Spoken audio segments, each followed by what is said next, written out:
આજે તો આવી ગયા આપણે હિન્દવેશ્વર મહાદેવના મંદિરે દર્શન કરવા। चलो भाई देखो अब मैं क्या करता। મહાદેવ હર બધા મિત્રોને સ્વાગત છે આપણું આજના નવા મિની વ્લોગમાં। અને સવારના પોરમાં ઉઠીને બે ભાઈબંધો નીકળી ગયા ચા નાસ્તો લેવા માટે। અને પછી તો અહીંયા રૂમે પહોંચી ગયા અને બે ભાઈબંધો ચા નાસ્તો કરવા માંડ્યા। અને ચા નાસ્તો કરતા કરતા તારક મહેતા જોતા હતા। અને પછી તો ચા નાસ્તો કરી લીધો અને નાહી ધોઈને હરખા તૈયાર થઈને નીકળી ગયા કોલેજે જવા, કારણ કે કોલેજે તો જવું જ પડે ને આપણે। અને પછી તો અહીંયા કોલેજે પહોંચી ગયા અને આજે તો હતી ફિઝિક્સની લેબ, એટલે ફિઝિક્સ થોડીક વાર ભણી લીધું।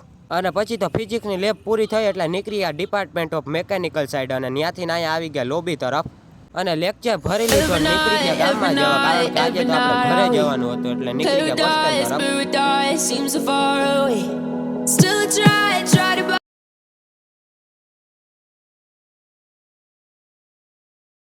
અને પછી તો અહીંયા બસ સ્ટેન્ડે પહોંચી ગયા, કેમ કે આજ ઘરે જવાનું હતું ને અહીંયા બસ સ્ટેન્ડમાં તો બસનો ઢગલો પડ્યો હતો અને બસમાં બેસી ગયા ને બસે ઉપડી ગઈ હતી। અને પછી તો બસમાંથી ઉતરી ગયા અને અહીંયા પહોંચી ગયા આપણા ઘરે અને ભૂખ લાગી હતી એટલે ઘરે આવીને આપણે જમી લીધું। અને પછી તો આપણે જમી લીધું ને માથું દુખતું હતું એટલે કોફી બનાવવા માંડ્યા। અને પછી તો કોફી બની ગઈ હતી એટલે પી લીધી ને આપણે કોફી પી લીધી એટલે તાન ચડી ગયું હતું। અને પછી તો આપણા ત્રણેય ભાઈબંધોનો પ્લાન બન્યો કે હિન્દવેશ્વર મહાદેવના મંદિરે દર્શન કરતા આવીએ, એટલે તો નીકળી ગયા હિન્દવેશ્વર મહાદેવના દર્શન કરવા। અને અહીંયા પુલિયા પહોંચીને જોયું તા તો મહાદેવના મંદિરે લાઇટો ફિટ થઈ ગઈ હતી, કેમ કે શિવરાત્રી આવે હે। અને પછી તો અહીંયા મંદિર આવી ગયા અને દર્શન કરી લીધા અને બહાર તો બધી લાઇટો બહુ હતી।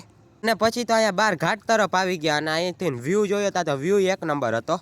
અને મહાદેવના મંદિર દર્શન કરી લીધા અને પછી તો ભૂખ લાગી હતી એટલે આવી ગયા પાણીપુરી ખાવા। અને પછી તો હાંજ પડી ગઈ હતી ને આપણે જમી કરી લીધું ને ત્યાં તો ભાઈબંધ આવી ગયો હતો એટલે નીકળી ગયા ભાઈબંધ ભેગા। અને પછી તો આપણી જગ્યાએ આવી ગયા ને બધા ભાઈબંધો બેઠા હતા એટલે થોડીક વાર બેસી ગયા।